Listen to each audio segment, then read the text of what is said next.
So good day, this is for the module 14.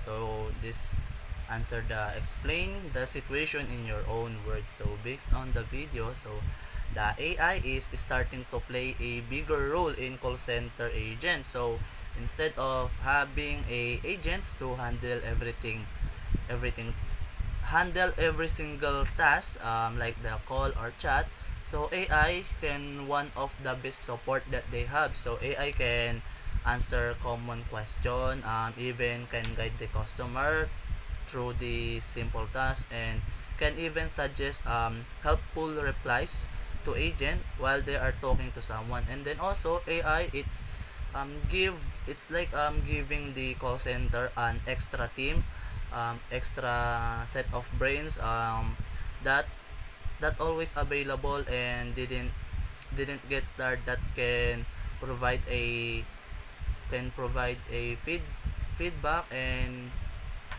also can answer the client in a 24/7. So it makes things faster and smoother also. So, one issue could be that some employees might feel anxious or threatened thinking AI might take over their jobs. That can be addressed by helping them understand that AI is more like a support tool than a replacement. Another problem could make service feel too robotic. So to fix that, companies needs to find a balance.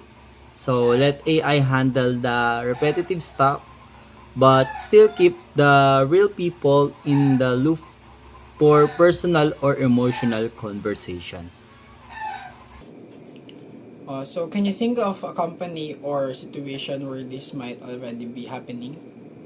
So definitely, Amazon comes to mind.